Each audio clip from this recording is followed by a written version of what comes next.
ते लाखो लोक रस्त्यावर राहतात.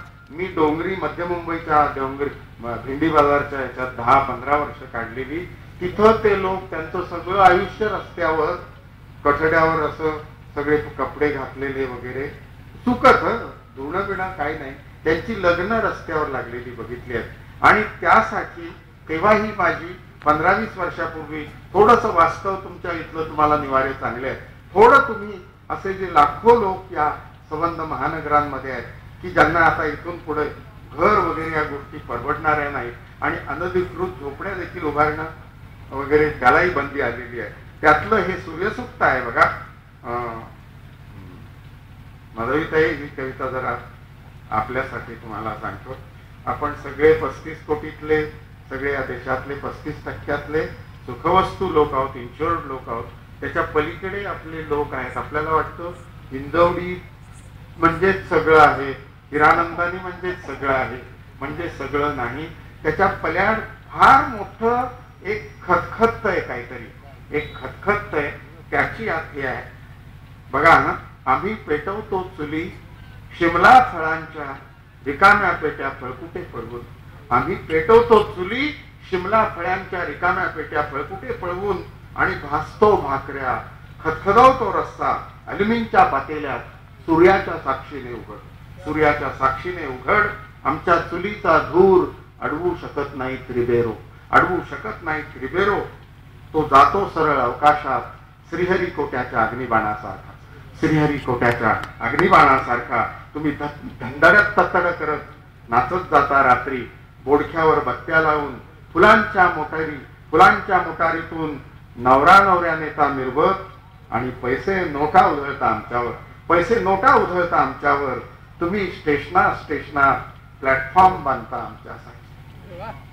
जरा पाऊस आला ना मुसळधार की त्या बोरिवलीच्या स्टेशनात, कुर्ल्याच्या स्टेशनात हजारो लोक आश्रयाला येऊन असे कुडकुडत असतात. तुम्ही स्टेशनात प्लॅटफॉर्म बांधता आमच्यासाठी. मान्सूनच्या मुसळधार पावसात तुम्ही आमचे मायबाप, तुम्ही आमचे मायबाप. इतिहासात तुमची नावे अजरामर असो, इतिहासात तुमची नावे अजरामर असोत. इतिहासात आमचे अंगठ्याचे ठसे अजरामर असो. आम्ही सूर्यनारायणाला प्रार्थना करतो जे तुझ्याजवळ 9 इंची भिंतीच्या आणि शिमेटात कालवलेल्या खडीच्या शिगांच्या थरा खालून करुणा भागतात तुझी आणि गायत्रीचे पुरस्चरण करतात तुझ्याकडे काळ्या चष्म्यातून पाहत. त्यांनाही तू सुखी ठेव. खिडकीच्या सरकलेल्या पडद्यातून किरणे सोड त्यांच्यावर. आणि आमच्या व्यस्त चुली खाटा भांडी. तुम्ही असंख्य अशा त्या रेलिंगला लागून असे 3 दगड असतात. अनेक इस्त्रीवाले जे युपीतले लोक आहेत ना, असं रात्री शिजवायला घेतात मोकळ्या ह्याच्यात. कोणतरी कणिक मळत असतो आणि ते असे रस्त्यावर ते सगळे लोक पोळ्या किंवा चपात्या भाजतात. तुम्हाला सांगतो तर किरणे सोड त्यांच्यावर. खिडकीच्या सरकलेल्या पडद्यातून किरणे सोड त्यांच्यावर. पवित्र कर त्यांना. आणि आमच्या या व्यस्त चुली खाटा भांडी आणि कठड्यावर वाळत घातलेल्या गोधड्या पॅन्टी ज्याच्यावर ते 4थ्या मजल्यावरून 120 पान फुंकतात.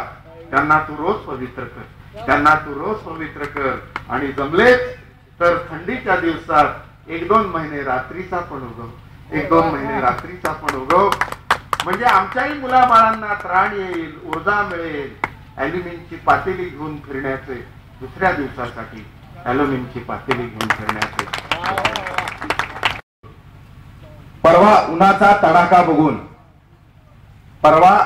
तडाखा बघून त्यानं एका झाडाच्या सावलीचा विसावा घेतला. परवा उन्हाचा तडाखा बघून त्यानं एका झाडाच्या सावलीचा विसावा घेतला आणि झाडाखाली पडलेली काही फळं सुद्धा उचलून खाल्ली. आणि झाडाखाली पडलेली काही फळं सुद्धा उचलून खाल्ली. कुचकी फळं मात्र तिथंच टाकली.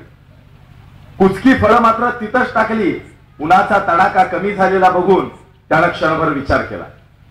उन्हाचा तडाखा कमी झालेला बघून त्यानं क्षणभर विचार केला आणि झाड अगदी मुळासकट तोडून आपल्या सोबतीही घेतलं. आणि झाड अगदी मुळासकट तोडून आपल्या सोबतीही घेतलं.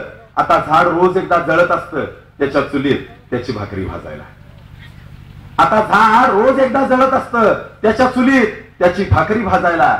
आणि कुचकं म्हणून टाकलेलं बी पुन्हा तिथंच रुजतंय कुणाला तरी सावली द्यायला, आणि कुचकं म्हणून टाकलेलं बी पुन्हा तिथंच रुजतंय कुणाला तरी सावली द्यायला. धन्यवाद.